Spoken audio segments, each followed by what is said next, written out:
Assalamualaikum warahmatullahi wabarakatuh.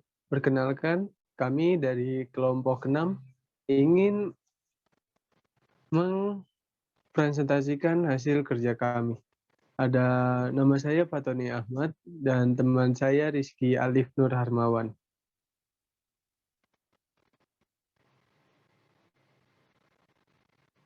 Berikutnya riset pasar. Riset pasar adalah serangkaian aktivitas yang dilakukan untuk mengetahui apakah produk yang dijual akan laris di pasaran atau tidak. Tujuan dari riset pasar ini yang pertama, mengetahui produk yang ditawarkan sesuai dengan apa yang dibutuhkan oleh konsumen. Yang kedua, mengetahui biaya produksi dari produk tersebut sesuai dengan harga jual yang dapat diterima oleh konsumen ataupun tidak.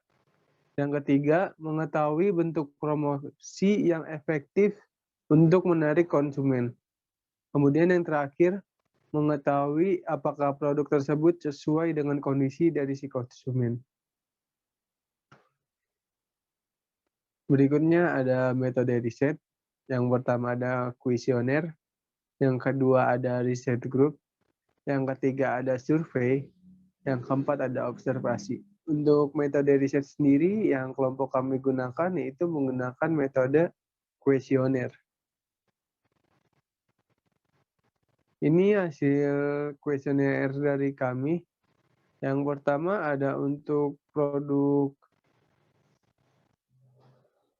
kesehatan, tema kesehatan yang dimenangi oleh masker sejumlah 82%.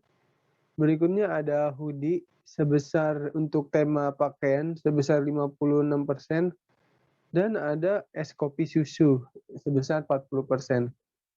Untuk tanggapan kami, 100% berasal dari kalangan remaja berusia 16 tahun hingga 22 tahun.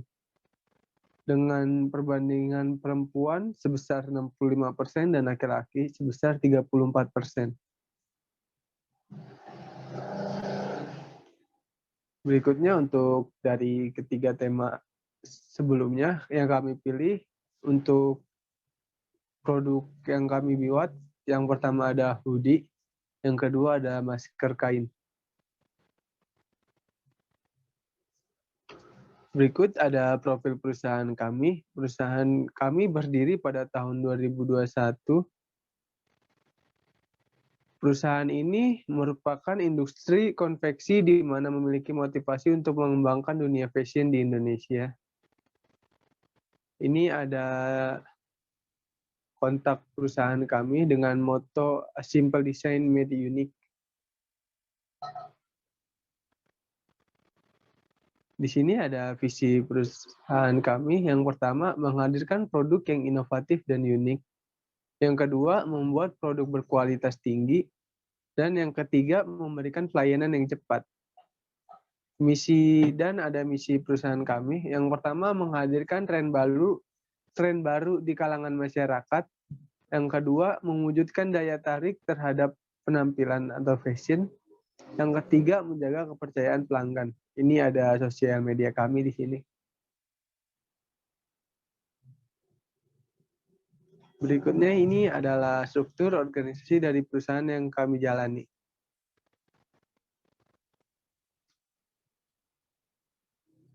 Ini ada detail dari produk kami.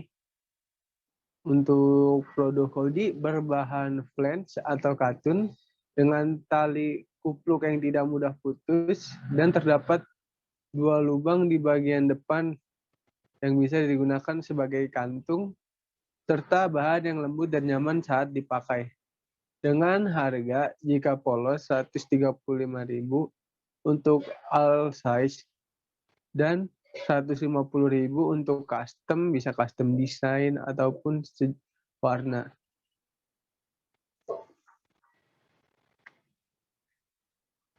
Berikutnya ada produk masker kami.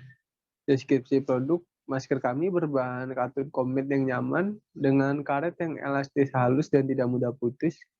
Kemudian di masker kami terdapat 3 lapisan kain dengan harga untuk yang polos 7.000 ataupun yang bermotif dari kami 7.000. atau bisa di custom dengan harga 10.000 untuk satu produknya.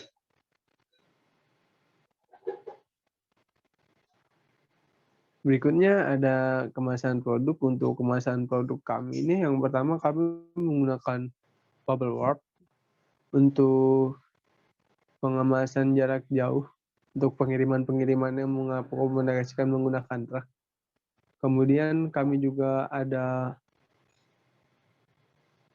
plastik untuk hoodie agar tidak mudah kotor. Berikutnya kami ada sedikit merchandise dari kami untuk seperti gantungan-gantungan kunci dan stiker. Keunggulan produk dari kami yaitu desainnya unik, kualitas bahan terjamin original, jahitan rapi, packagingnya aman, serta nyaman saat digunakan. Untuk produk kami akan tersedia di Shopee, Lazada, Bukalapak, dan Tokopedia dengan metode pembayaran sebagai berikut.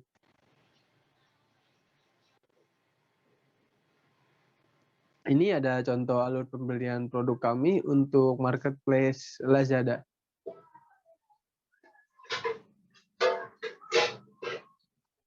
Ini adalah contoh tampilan dari website kami. Di sini ada produk kami yaitu hoodie, masker, ataupun desain produk. Ini ada kontak person dari kami berdua. Berikutnya, legalitas usaha kami yang kami gunakan yaitu CV. CV atau Persekutuan Komanditer adalah suatu bentuk badan usaha berupa persekutuan yang didirikan oleh 2 orang atau lebih, di mana sebagian para anggotanya memiliki tanggung jawab yang tak terbatas dan sebagian anggota lainnya memiliki tanggung jawab yang terbatas. Alasan kami memilih badan usaha CV ini, yang pertama, dalam CV ini tidak ada bonal minimal. Yang kedua, disesuaikan dengan nama perusahaan agar lebih cocok. Yang ketiga, sistem pengambilan keputusan yang lebih cepat karena tidak harus menggunakan keputusan dewan direksi. Yang keempat, sistem perpajakan yang lebih mudah dan lebih murah daripada PT. Berikutnya ada langkah-langkah mendirikan CV. Yang pertama, menentukan 2 pendiri CV, kemudian menyiapkan data pendirian CV. Yang ketiga, membuat akta pendirian notaris. Yang keempat, penandatanganan oleh para pendiri CV. Yang kelima, mengurus SKDP. Setelah mengurus SKDP, mengurus NPWP bagi yang belum mempunyainya. Kemudian mendaftar ke pengadilan negeri untuk pengurus izin usaha. Kemudian mengurus tanda daftar perusahaan dan pengumuman ikhtisar resmi. Berikutnya ada proses profiling. Proses profiling adalah suatu teknik investigasi yang bertujuan untuk membuat gambar sketsa karakteristik, ciri-ciri individu, atau tempat berdasarkan informasi yang diperoleh. Yang pertama ada usia, yang kedua jenis kelamin, ketiga domisili, keempat profesi, dan lain-lain.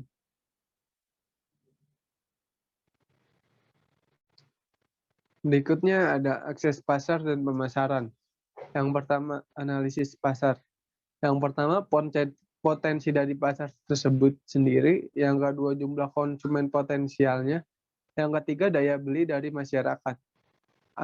Kemudian ada analisis pemasaran yang kami gunakan. Yang pertama ada segmentasi pasar. Yang kedua, targeting. Yang ketiga, positioning.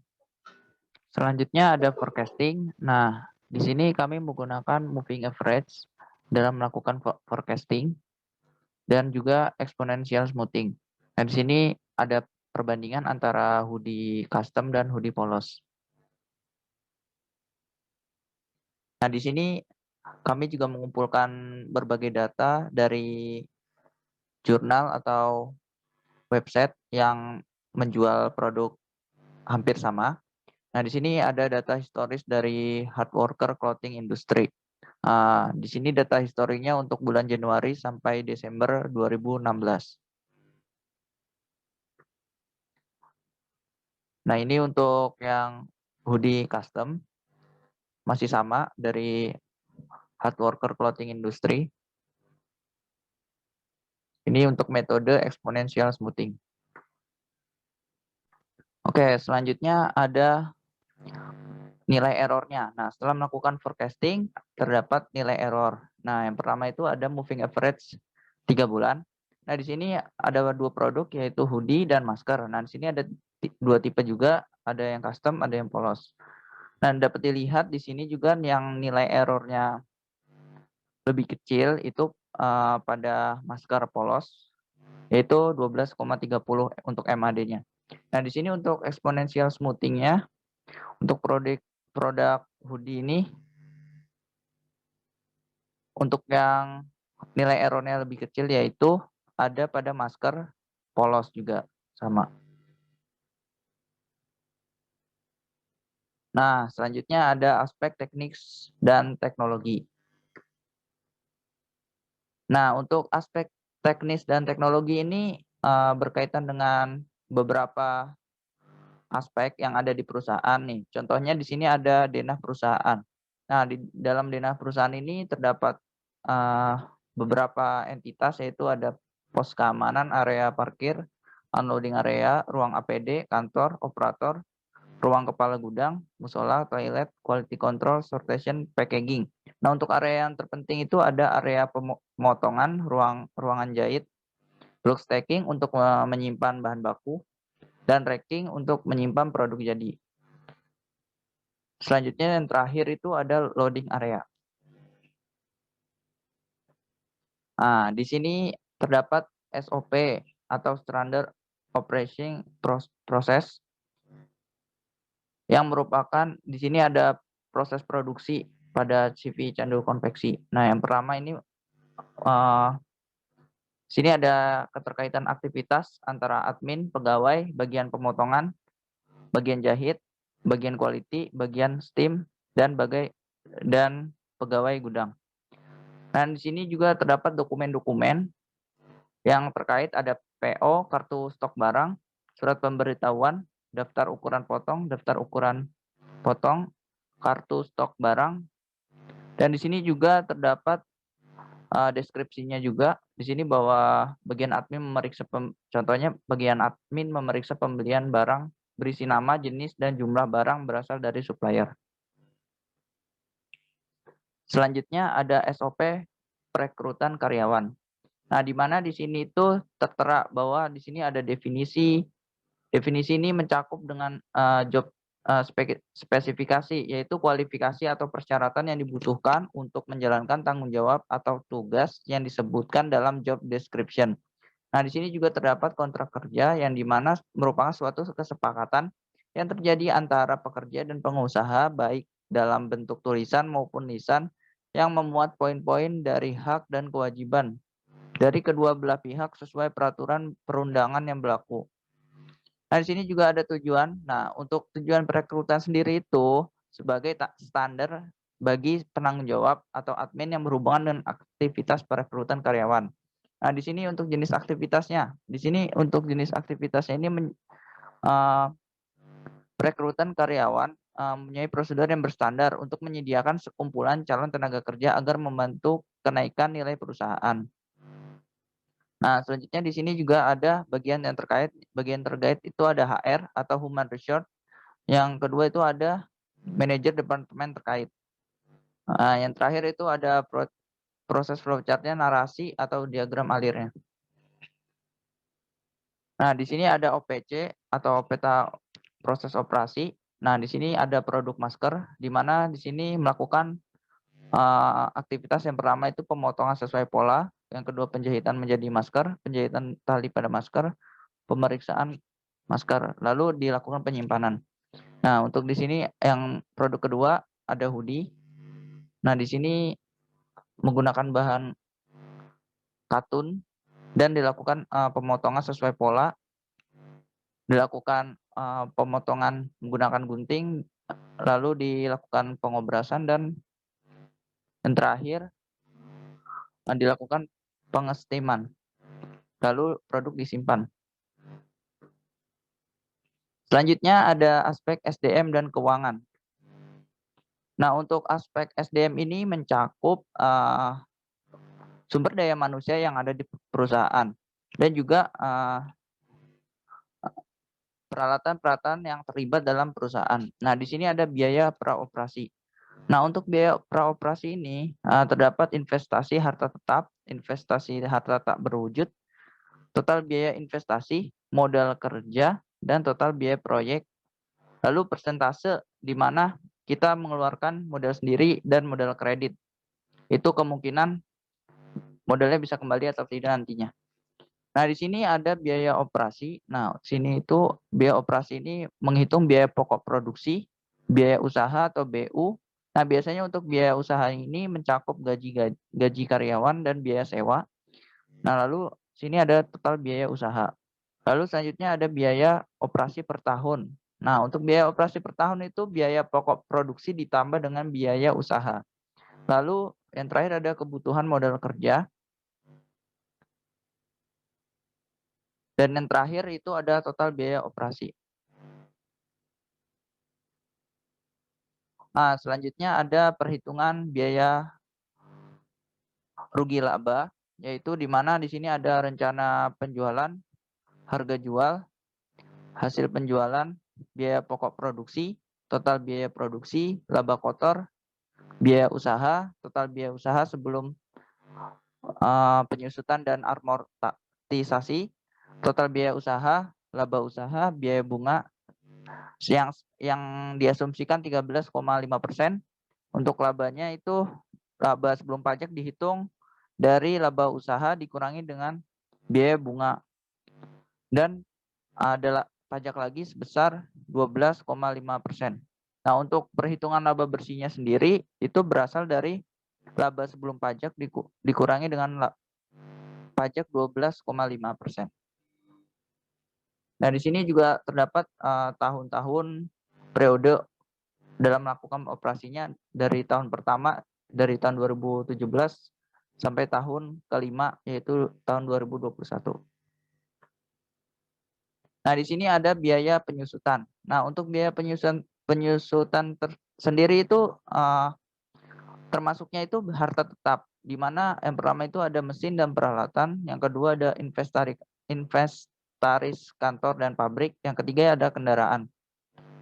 Nah, di sini masing-masing memiliki umur ekonomis yang berbeda, yang dimana mesin peralatan ini memiliki umur ekonomis 8 tahun, untuk inventaris kantor dan pabrik sebesar 8 tahun, untuk kendaraan sebesar 5 tahun. Dan untuk total biaya penyusutan sebesar 45.075.000. Di sini terdapat biaya amortisasi, yaitu biaya harta tak berwujud, yang mencakup yang pertama ada biaya praoperasi, yang kedua biaya penanggulangan AMDAL. Nah, di sini ada nilai, yaitu biaya yang dikeluarkan dalam melakukan prosesnya. Di sini ada umur ekonomisnya juga, dan sini untuk jumlahnya totalnya sebesar Rp10.600.000. Selanjutnya ada arus kas. Untuk arus kas sendiri, di sini untuk menghitungnya pertama kita harus merencanakan rencana produksi, yaitu unit produksinya. Nah, di sini itu untuk tahun pertama sampai tahun kelima itu mengalami peningkatan unit sebesar 1.500 yang dimulai dengan 40.000. Nah, di sini lalu dihitung arus kas masuknya. Setelah mengetahui arus kas masuknya, kita juga menghitung arus kas keluar, di mana biaya yang dikeluarkan perusahaan dalam melakukan proses baik dari proses produksi maupun proses operasionalnya. Nah, di sini juga ada kas neto atau bersih, kas bersih, yaitu mengalami surplus. Nah, di sini sebesar 9.744.000 588.926.000 rupiah. Lalu di sini ada kewajiban bank. Nah, di kewajiban bank ini ada beberapa tanggungan yang harus dibayarkan. Yang pertama itu ada angsuran kredit investasi, yang kedua ada angsuran kredit modal kerja. Nah, untuk angsurannya dibayar pada tahun pertama sampai tahun ketiga. Nah, lalu yang terakhir ada saldo akhir. Nah, dalam perhitungan ini bahwa mengalami keuntungan dan saldo akhir sebesar 9.744.588.926.000 rupiah. Lalu selanjutnya ada neraca perhitungannya. Yang pertama itu ada kelompok harta lancar, total harta lancar. Nah, di mana di sini itu untuk harta lancarnya itu ada kas dan juga ada perlengkapan. Nah, selanjutnya ada harta tetap, di mana harta tetap ini yang tadi yang awal terdapat mesin dan peralatan inventaris kantor kendaraan. Nah, lalu juga menghitung kelompok hutang dan modal. Nah, di sini sama seperti tadi masih ada hutang lancar dan juga sini juga tertera kredit investasi yang harus dibayarkan. Lalu untuk terakhir menghitung total hutang dan modal, di mana menghitung dari harta lancar, biaya tetap, harta tetap, dan juga modal yang dikeluarkan. Yaitu totalnya sebesar 10.305.613.926. Nah, di sini ada analisa SWOT. Nah, analisa SWOT ini merupakan faktor-faktor internal dan eksternal pada perusahaan. Nah, di sini untuk kekuatan itu kita memiliki pengalaman di top manager, cakupan pasar cukup besar, terbukanya perusahaan untuk mahasiswa untuk melakukan penelitian, memiliki orientasi internasional. Nah, untuk kelemahannya peralatan yang digunakan masih semi tradisional, keterbatasan perluasan perusahaan, posisi global yang kurang menguntungkan, tidak melakukan kegiatan promosi secara rutin. Nah, sini untuk peluangnya itu pertumbuhan penduduk yang cepat, kemajuan teknologi, perubahan gaya hidup, adanya loyalitas konsumen, dan terakhir ada hubungan yang baik dengan pemasok. Nah, untuk ancamannya sendiri ada munculnya pesaing baru, kenaikan peraturan pemerintah, keadaan perekonomian yang kurang baik, kenaikan BBM yang cukup tinggi, kelangkaan bahan baku berkualitas. Nah, di sini ada analisis dampak lingkungan untuk CV Candu Konveksi sendiri. Nah, untuk di sini itu proses produksinya itu tidak banyak berpengaruh terhadap lingkungan karena proses produksinya itu menggunakan bahan yang mudah didaur ulang. Dilihat dari sisa dari menjahit dapat digunakan menjadi barang kerajinan seperti tas dan lain sebagainya. Selanjutnya ada analisis kriteria investasi. Yang pertama itu ada net present value. Nah, untuk di sini diketahui bahwa total investasinya sebesar Rp839.400.000. Di sini tingkat bunganya yaitu 13,5%. Di sini menghitung dari tahun pertama sampai tahun kelima. Di mana di sini untuk arus kasnya sudah tertera di sini, untuk diskon faktornya mengikuti tahun dan juga tingkat bunganya. Nah, lalu setelah itu untuk penghitungan present value-nya itu dihitung melalui dengan arus kas dikali dengan diskon factor.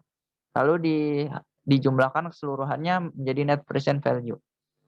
Nah, untuk IRRI sendiri itu hampir sama dengan net present value cara menghitungnya. Nah, tapi dalam IRR ini ada yang berbeda, yaitu pada tingkat bunganya, di mana tingkat bunganya di sini 231,5023%. Yang dimaksudkan di sini itu agar nilai net present value-nya itu sama dengan 0. Kenapa sama dengan 0? Karena kalau misalnya net present value-nya 0, itu usaha itu layak untuk dijalankan, begitu. Selanjutnya ada payback period. Untuk payback period ini di mana ada cash flow rata-rata keseluruhan di mana sebesar 4.753.308.016 rupiah. Nah, di mana di sini untuk penghitungan payback periode ini cash flow rata-rata keseluruhan dibagi dengan total investasi dan menghasilkan payback periode sebesar 0,177 tahun. Selanjutnya ada profitability index, di mana di sini ada arus kas masuk dan arus kas keluar dilakukan perbandingan, yaitu dengan hasil 1,54. Selanjutnya ada break even point, di mana di dalam break even point sendiri itu ada biaya tetap, harga jual, biaya variabel, dan volume produksi yang diketahuinya. Nah, lalu kita dilakukan perhitungan biaya variabel per unit, biaya BEP per unit, dan juga biaya BEP rupiah.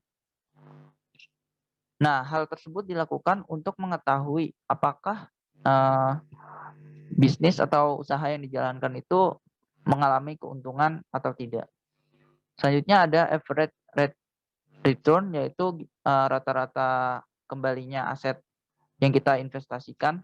Yaitu yang pertama itu yang diketahui ada total investasi, yang kedua itu ada cash flow rata-rata keseluruhan. Dan untuk menghitung average rate of return, yaitu dengan membagi antara total investasi dengan cash flow rata-rata keseluruhan. Kesimpulan dari rancangan ide bisnis kelompok kami itu dapat disimpulkan bahwa dalam melakukan perencanaan usaha sangat perlu mempertimbangkan beberapa aspek dan latar belakangnya.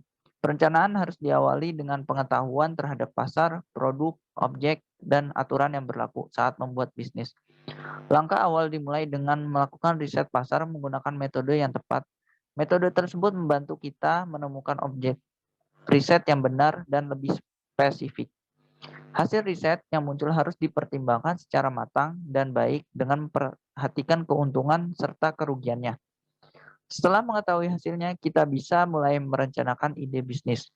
Dimulai dengan membuat profil perusahaan, lalu membuat legalitas yang akan diterapkan, dan aspek-aspek pasar maupun pemasaran. Dan juga produk yang dipasarkan haruslah sesuai dengan kebutuhan konsumen dan inovatif agar menarik perhatian, sehingga diharapkan usaha yang dibuat akan berjangka panjang dan berumur lama. Sekian dari kelompok kami, kurang lebihnya mohon maaf. Wassalamualaikum warahmatullahi wabarakatuh.